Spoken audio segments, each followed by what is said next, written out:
Bismillahirrahmanirrahim. Assalamualaikum warahmatullahi taala wabarakatuh. Salam sejahtera dan selamat petang kepada seluruh rakyat Malaysia. Bersama dengan saya petang ini ialah Datuk Dr. Raizat, Datuk Dr. Nur Hayati Rusli dan Dr. Hisham Shah. Kementerian Kesihatan Malaysia ingin memaklumkan bahawa pada hari ini bilangan kes yang sembuh dari jangkitan COVID-19 adalah sebanyak 1,181 kes. Ini menjadikan jumlah kumulatif kes sembuh sepenuhnya daripada jangkitan COVID-19 adalah sebanyak 85,592 kes, iaitu bersamaan dengan 80.2% daripada jumlah keseluruhan kes. Pada hari ini, 28 Disember 2020, Malaysia telah merekodkan kes harian baru sebanyak 1,594 kes. Ini menjadikan jumlah kes positif COVID-19 di Malaysia sebanyak 106,690 kes. Justru jumlah kes aktif dengan boleh jangkitan COVID-19 adalah sebanyak 20,643 kes. Daripada jumlah kes baru berkenaan, terdapat 3 kes import yang mendapat jangkitan daripada luar negara. Manakala penularan COVID-19 dalam negara pula adalah sebanyak 1,591 kes. Negeri Selangor melaporkan kes harian baru tertinggi iaitu sebanyak 697 kes bersamaan dengan 43.7%. Daripada jumlah ini sebanyak 563 kes iaitu 85.1% adalah daripada kluster-kluster dan saringan kontak rapat COVID-19 yang aktif dijalankan di lampangan. Ini diikuti oleh wilayah Persekutuan Kuala Lumpur sebanyak 194 kes iaitu bersamaan dengan 12.2% dan Johor sebanyak 191 kes iaitu bersamaan dengan 12%. Sebanyak 108 kes iaitu 6.8% yang dilaporkan pada hari ini adalah berkaitan dengan kluster-kluster di lokap, depo tahanan imigresen dan penjara yang membabitkan kluster penjara Jalan Harapan iaitu 42 kes, kluster Bakti 34 kes, kluster Pagar Siput 6 kes, kluster Tembok 6 kes, kluster penjara Seberang Perai 5 kes, kluster Pagar Bentong 5 kes, kluster Tembok Gajah 4 kes, kluster penjara Sandakan 3 kes dan kluster Kolam Air 3 kes.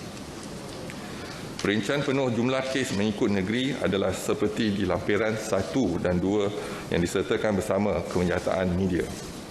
Sehingga kini terdapat 116 kes positif COVID-19 yang sedang dirawat di unit rawatan rapi, di mana 53 kes memerlukan bantuan pernafasan. Duka cita dimaklumkan terdapat pertambahan 3 kes kematian COVID-19 pada hari ini. Ini menjadikan jumlah kumulatif kes kematian COVID-19 di Malaysia adalah sebanyak 455 kes, iaitu bersama dengan 0.43% daripada jumlah keseluruhan kes. Ringkasan kes kematian hari ini adalah seperti berikut.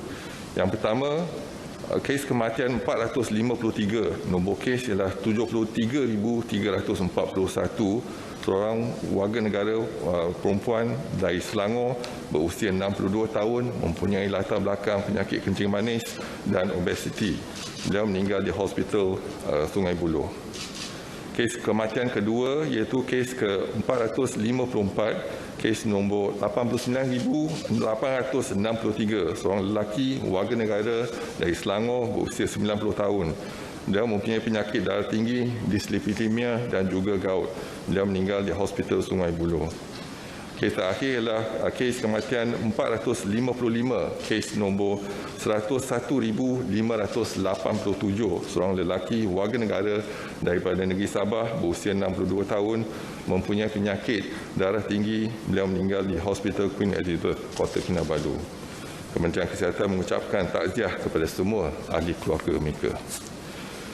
Ingin maklumkan Kementerian Kesihatan telah pun mengenal pasti 5 kes baru pada hari ini, iaitu kes yang pertama, kluster yang pertama ialah kluster tapak bina Jalan Gadang. Kluster tempat kerja ini melibatkan daerah lembah pantai dan ceras di wilayah Persekutuan Kuala Lumpur. Kes-kes bagi kluster ini telah dilaporkan positif COVID-19 bermula pada 13 Disember 2020 melalui saringan bersasar di sebuah tapak binaan. Sehingga 28 Disember 2020, sejumlah 375 individu telah disaring, di mana 13 kes telah dikesan positif COVID-19. Kluster yang kedua ialah kluster Menara Sari. Kluster tempat kerja ini melibatkan daerah Ceras, Kepong, Lembah Pantai dan Titi Wangsa di wilayah Persekutuan Kuala Lumpur serta daerah Kerian di Perak. Kes indeks baik kluster ini iaitu kes ke-99,803 telah dilaporkan positif COVID-19 pada 24 Disember 2020 melalui saringan individu bergejala. Sehingga 28 Disember, sejumlah 51 individu telah disaring di mana 14 kes telah dikesan positif.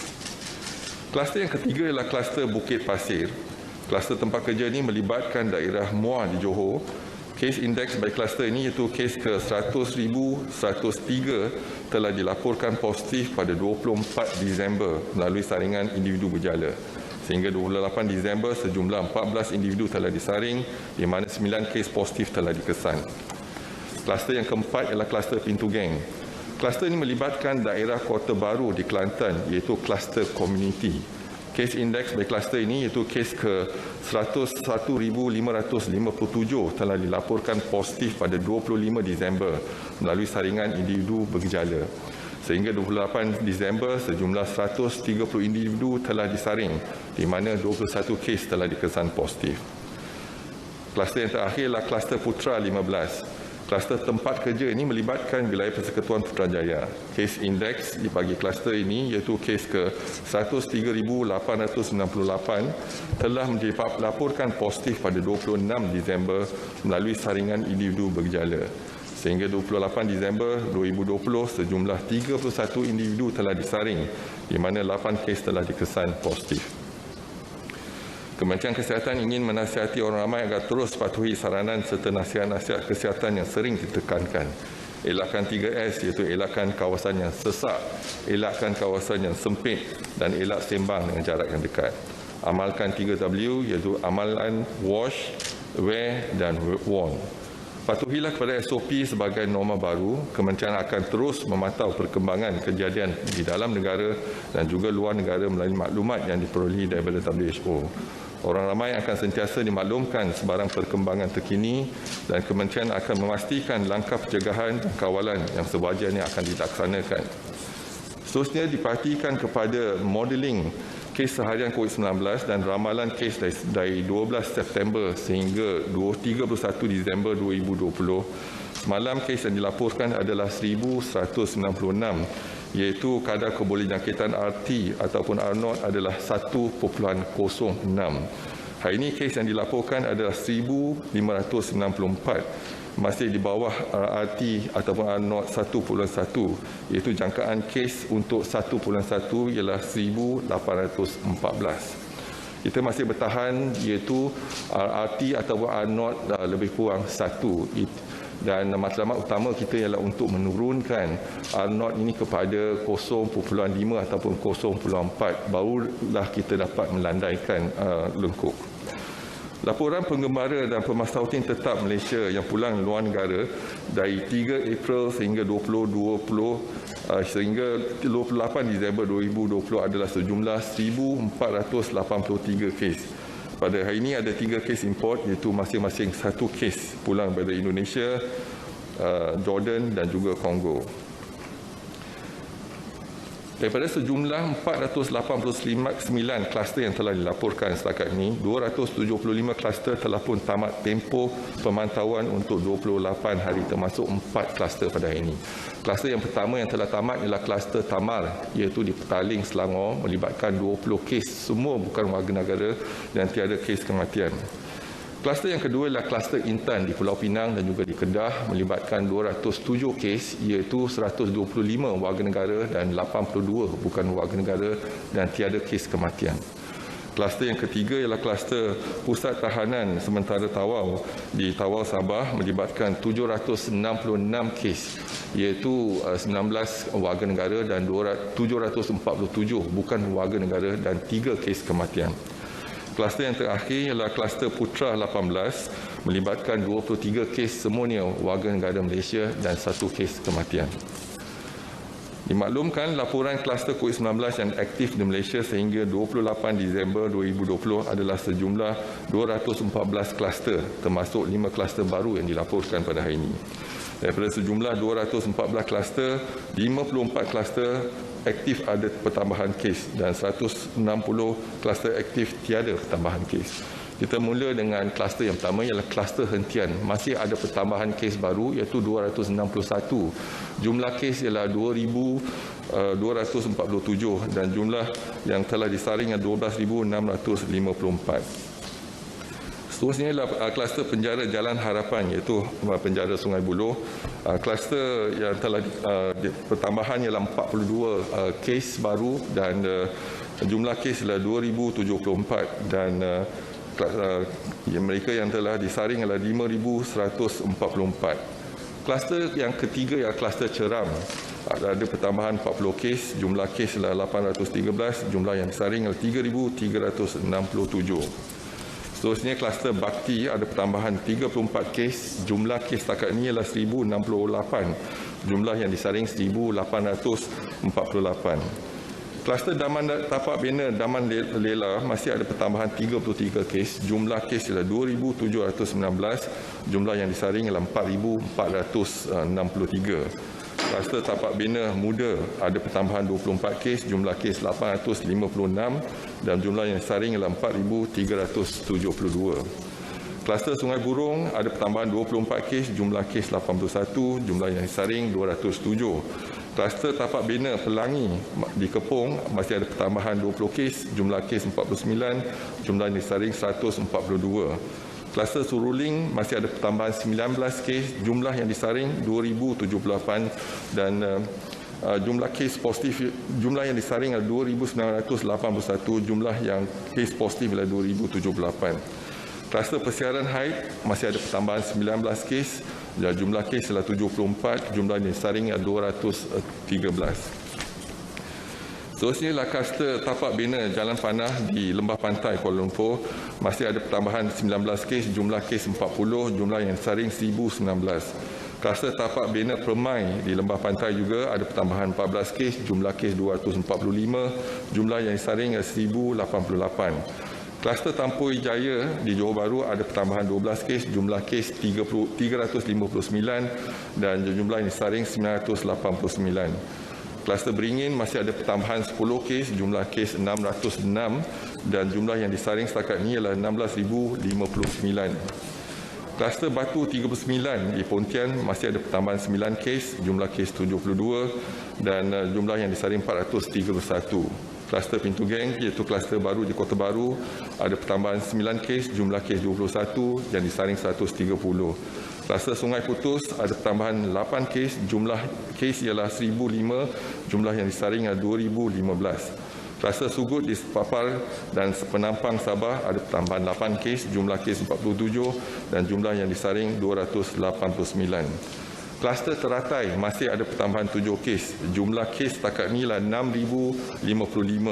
Jumlah yang disaring setakat ini ialah 9,063. Kluster-kluster aktif yang lain boleh dirujuk pada lampiran dalam kenyataan media.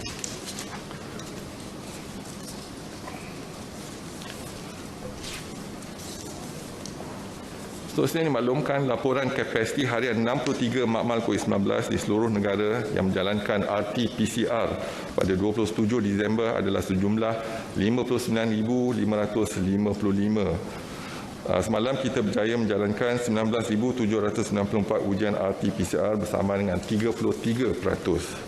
Juga dimaklumkan laporan kapasiti harian 4 makmal COVID-19 di negeri Sabah yang menjalankan ujian RT-PCR pada 27 Disember adalah sejumlah 2,750. Semalam negeri Sabah berjaya menjalankan 1,758 ujian RT-PCR bersama dengan 64%. Seterusnya laporan sampel ujian RT-PCR dari negeri Sabah dan Labuan yang dihantar ke Semenanjung melalui TUDM dan pos laju dari 15 Oktober hingga 27 Disember adalah sejumlah 95,592 sampel, iaitu di negeri Sabah ialah 69,523 sampel dan wilayah Persekutuan Labuan ialah 26,069 sampel. Seterusnya dimaklumkan laporan jumlah kumulatif ujian RTK antigen untuk seluruh negara setakat 27 Disember adalah sejumlah 816,876 ujian RTK antigen. Daripada jumlah tersebut, 15,884 adalah positif COVID-19 iaitu bersama dengan 1.9%. Juga dimaklumkan laporan jumlah kumulatif ujian RTK antigen untuk negeri Sabah sahaja setakat 27 Disember adalah sejumlah 281,352 ujian. Daripada jumlah tersebut, 10,937 ujian adalah positif iaitu bersama dengan 3.9%. Jadi pada kesimpulan pada hari ini, 1,594 kes telah dilaporkan dengan 3 kes kematian, 3 kes import dan 5 kluster baru dan 4 kluster telah tamat tempoh pemantauan dan pengawasan untuk 28 hari. Saya buka kepada sebarang pertanyaan, dipersilakan. Tan Sri, my first question, looking at the number of daily cases with over 20,000 active cases, what is our breaking point and what is the current bed occupancy rate? And based on your projection, when can we expect better days given our current situation? And secondly, we'd like to know if you're aware of a WhatsApp of a list of COVID cases in different areas. Okay, yes, we can actually check through MySejahtera, but what is your advice to the public when receiving such information from unofficial sources? Thank you. All right, thank you. I think there's a lot of questions with regards to in terms of the capacity of a PKRC. I made a statement that there's a delay in terms of transferring patients from at home to the hospital. The capacity, our capacity at the moment, screening hospital 120, treating hospital 50, total lab that we have 63. With a capacity of 59,555 for RT-PCR. And in terms of RTK antigen, we have procured by SOCSO, for example, we have got more than 1 million test kits now to do the testing. And hospital beds available, 6,555 beds. Low-risk quarantine center, 22,145 beds. ICU beds, 474. Ventilators, 1,581. Total beds, hospital, ICU and PKRC, 28,674. And nationwide, if you look into our cumulative data for COVID-19, we have 3,046 patients at the moment. That means 50% capacity has been filled. And for ICU, at the moment, we have 184 patients and 39% has been filled. And for ventilated patient, 53 patients intubated so far. And PKRC, at the moment, 8,112 patients, 37%. But our challenge is, our policy remains the same, that positive patient will be quarantined at the PKRC or hospital. But more importantly, if we look into category 3, 4, and 5, initially, the percentage is about 7%, so we have seen an increase to about 11%. So 89% to 90% still category 1 and 2, which mean asymptomatic or mild symptoms. So our policy is to place them in our PKRC. But there's a delay in terms of implementation to transfer them to the hospital. So those, because of the delay, may take a day or two, or even longer because of the increased workload. So we advise those who are been detected positive to remain at home. Make sure you put on a mask and confine yourself at home. And also try to isolate yourself from the family members and etc. because there's a possibility of infection. The infectivity period is 3 days before you have symptoms and 7 days after you have symptoms. So all in all, about a week. So we take the policy of treating patients for 10 days in our PKRC or hospital. So that's the infectivity. That's advice from Ministry of Health to those who are positive. So, but stay in touch with our district health department so that we know where you are and make sure that you follow the instructions that we're given. Remain at home until we come and fetch you. Pick you up from the home to the hospital. The WhatsApp, Doctor. WhatsApp group, I mean, look into the MySejahtera, so the location.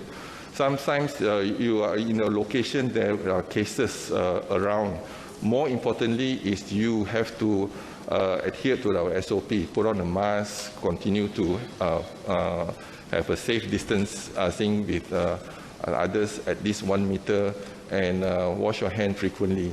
And avoid crowded places, avoid confined and poorly ventilated places, as well as make sure you are able to practice this and stay and avoid close conversation as well. So this is, we call it a switch cheese approach, using the 6 criteria, and then you can actually perhaps break the transmission in the community. Sorry, Doctor. Back to the first questions. Do we know how many patients are actually still waiting to be transported to the hospital based on your info from the District of Health? Thanks. So because this is a moving target, so it's difficult for us to quantify, but mainly in Klang Valley, because the congestion now, the cases from Selangor as well as Kuala Lumpur, so we feel that there's actually a delay. I think I get reports from those patients text me and etc. So, but we are trying to increase our capacity in MyAIDS, for example. We started phase 1, 3,000 beds, and now we have a capacity of more than 6,000 plus, 6,139, but we are increasing to 6,300. Phase 3, another 3,700. All in all will be about 10,000 beds. That is only for Pati and Padi. But more importantly, we are also using Pusat Kawalan Kusta Negara in Sungai Buloh, our Institut Latihan Kementerian Kesihatan Malaysia, as well as the Maternity Hospital Kuala Lumpur, for us to manage the locals. So I think we isolate the locals, the Pati and Padi from our local. So there will be a bit of delay in terms of transferring patients from home to the hospital. Okay, ada soalan lagi?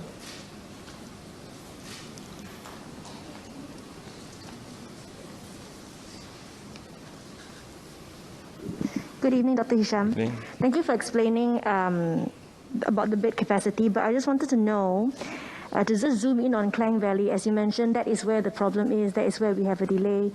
In the 2 COVID hospitals in the Klang Valley, which is a hospital Sungai Buloh and HKL, are we actually at full capacity, or what is the issue? Because I think there's some concern about that, whether we have actually passed the healthcare capacity line in Klang Valley. That's the first question. And now that you have, there's this, is this a new policy with the home quarantine for the asymptomatic cases until, the ambulance comes? I think there has been some calls for a more specific SOP, because this is the first time, I think, in Peninsula at least, that we see positive cases actually not being sent to the hospital straight away, but, kept at home. So, is there some specific SOPs about that? Okay, looking into our beds, Selangor for hospital beds, at the moment occupancy is at 81%. For PKRC is at 58%. So Pusat Kawalan Kusta Negara, we have 543 patients at the moment. Our capacity is 645. So occupancy is 84%. Institut Latihan Kementerian Kesihatan Sungai Buloh, our capacity is 2,700. Now occupied is 1,918, say 71%.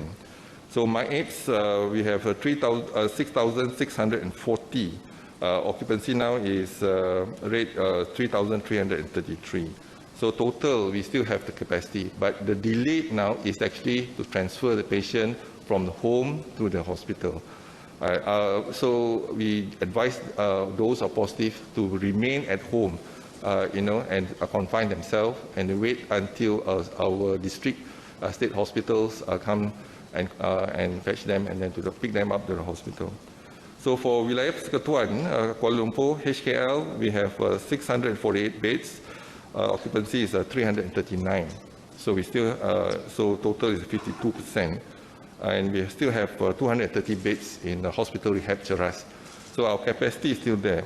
But certainly we have not changed our policy. Dasar kita masih sama, iaitu akan kuarantinkan pesakit-pesakit yang positif di PKRC ataupun di hospital. Tetapi kita sedang mempertimbangkan iaitu sama ada boleh tak kita kuarantinkan pesakit yang positif di rumah. Kalau kita nak laksanakan, iaitu ada beberapa kriteria yang kita kena patuhi. Yang pertama, kita kena lihat ataupun nilai iaitu kesesuaian rumah dan juga bilik dan bilik air dan sebagainya. Yang kedua, iaitu kita kena lihat juga kepada health assessment tool dan bagaimana petugas-petugas kita dapat memantau kesihatan seseorang tu di rumah. Jadi kita melihat kepada kemungkinan tetapi kita tak berubah dasar lagi, iaitu kita kuarantinkan mereka yang positif di hospital ataupun PKRC.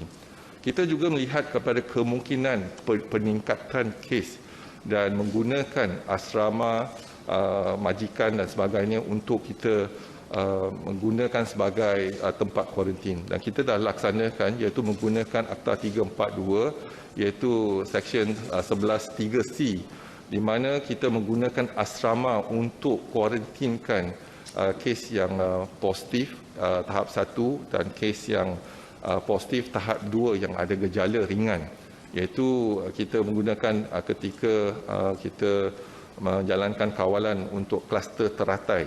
Jadi kita menggunakan asrama Blok A dan Blok B untuk kita menggunakan pakai.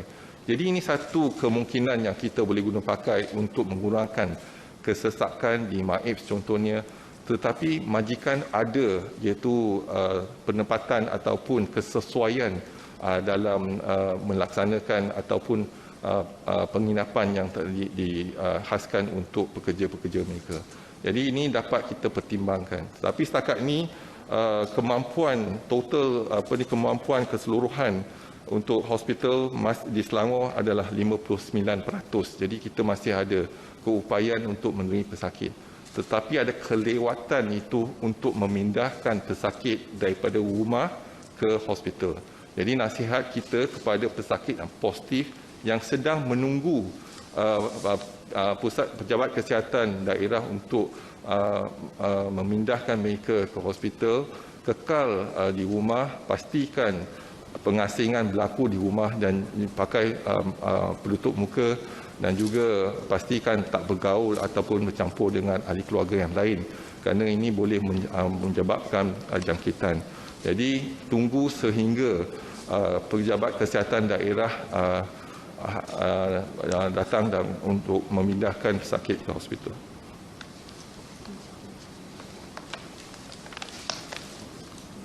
Just a follow up on that.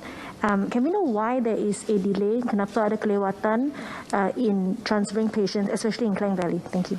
Kelewatan berlaku sebab peningkatan pesakit-pesakit yang positif telah dikesan, iaitu bila peningkatan pesakit, jadi mungkin dari segi logistik untuk menghantar pesakit daripada rumah kepada hospital. Tadi tumpuan kita yang utama ialah kita melihat pada kumpulan. Katalah dari kumpulan pekerja asing, warga asing contohnya, itu kita boleh hantar bas dan sebagainya untuk melihat pada kumpulan tersebut dan pindahkan mereka ke MAIPS. Tetapi untuk individu satu-satu kawasan, jadi mungkin mengambil masa untuk kita memindahkan mereka daripada rumah ke pusat kuarantin. Dan pusat kuarantin ialah di Selangor ialah ILKKM ataupun PKKN. Ataupun kalau di Selangor, di Kuala Lumpur ialah di HKL dan juga HRC. Ini tempat-tempat yang telah dikenal pasti. Keupayaan masih ada lagi untuk menampung pesakit, tetapi kita lihat kepada logistik untuk memindahkan mereka daripada rumah ke hospital. Jadi ada kelewatan dari segi situ dan kita nasihatkan mereka yang menunggu untuk bersabar dan juga asingkan diri mereka daripada ahli keluarga dan juga berhubung dengan PKD, sentiasa berhubung dengan PKD untuk mendapat maklumat yang terkini. Assalamualaikum Tan Sri. Salam. Ada satu soalan di sini Tan Sri. Jadi Malaysia merekodkan kes pertama COVID-19 pada penghujung Januari lalu dan hampir setahun negara dilanda pandemik ini, boleh dilihat masih belum ada tanda-tanda kita menang meskipun pernah 3 kali kita mencatatkan sifar kes penularan tempatan. Justru apakah pengajaran dan pengalaman yang dipelajari di situ dan apakah strategi baru KKM untuk memerangi COVID-19 pada 2021?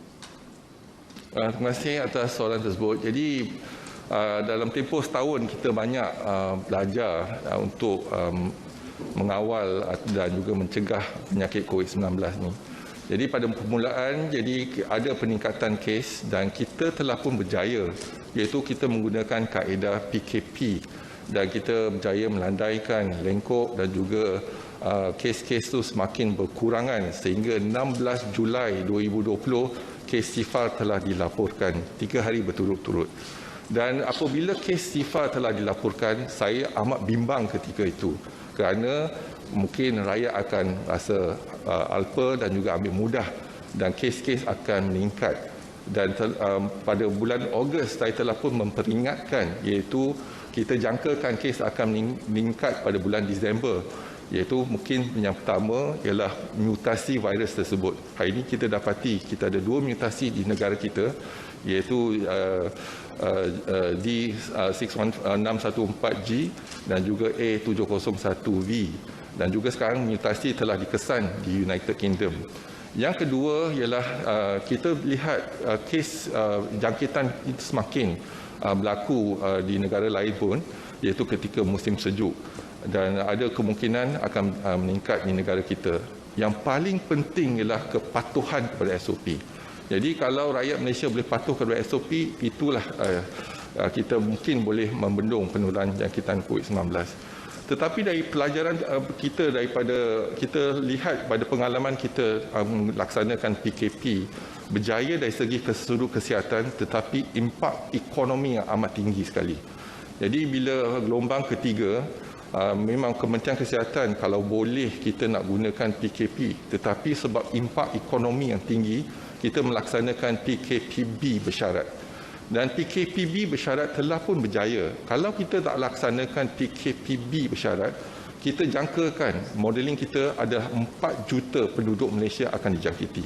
Dan hari ini kita lihat lebih kurang 106,000 kes telah dilaporkan. Jadi yang tu yang pertama. Yang kedua sekarang ni kita juga imbangkan, iaitu dari segi life and livelihood kedua-dua ni. Jadi mungkin kerajaan telah beri sedikit kelonggaran untuk kita, tetapi ambillah peluang kelonggaran ni untuk pematuhan yang tinggi. Jadi kita syorkan untuk setiap individu untuk patuh pada SOP. Kalau kita patuh kepada SOP menggunakan kaedah ataupun model Swiss cheese, iaitu 6 kriteria yang digunakan pakai, kita boleh putuskan penularan jangkitan COVID-19. Tetapi masalah dia ialah kalau tidak ada kepatuhan. Inilah masalah dia. Kalau tidak ada kepatuhan, maka penularan akan berlaku. Setakat ini sejak 7 Disember sehingga 28 Disember, tempoh 3 minggu kita lihat, kita masih bertahan, iaitu keboleh jangkitan masih bertahan dengan kadar 1.0. Jadi sekarang ini mungkin tindakan yang seterusnya yang kita akan jalankan ialah untuk melindungi, iaitu kumpulan yang rentan, melindungi iaitu mukim, melindungi ataupun daerah dan juga negeri. Contohnya negeri Sarawak contohnya sekarang ini. Negeri Sarawak telah mencapai satu R0 ataupun RT yang amat berangsangkan, iaitu lebih kurang pada 0.4 dan kes-kes terkawal. Dan mereka yang balik untuk Christmas, orang Sarawak yang balik ke Christmas ataupun cuti, mereka kena patuh iaitu dengan kuarantin tempoh 10 hari. Dan ini kawalan yang telah diperkenalkan di negeri Sarawak, dan juga dia memperketatkan kawalan sepadan daripada jalan-jalan tikus daripada mereka yang daripada luar negara ataupun dari Indonesia atau yang menyeberang. Jadi kalau mereka melindungi negeri mereka, jadi inilah satu kaedah yang terbaik yang kita rasa dalam komuniti tersebut, jadi jangkitan tidak berlaku. Jadi sekarang ni bukan hanya negeri Sarawak, mungkin negeri Perlis adalah negeri contohnya. Hari ini kita lihat jangkitan negeri Perlis kurang pada 50 kes. jumlah kumulatif untuk tempoh setahun. Dan Negeri Perlis kalau boleh mempertahankan iaitu jangkitan, iaitu pastikan iaitu memperketatkan kawalan sempadan, dan mereka yang daripada luar masuk ke Negeri Perlis harus disaring dan sebagainya. Hari ini Negeri Terengganu melaksanakan mereka yang balik ke Negeri Terengganu daripada zon merah, kita memberikan ujian COVID-19 dengan percuma. Jadi ini dapat juga mengambil tindakan-tindakan positif.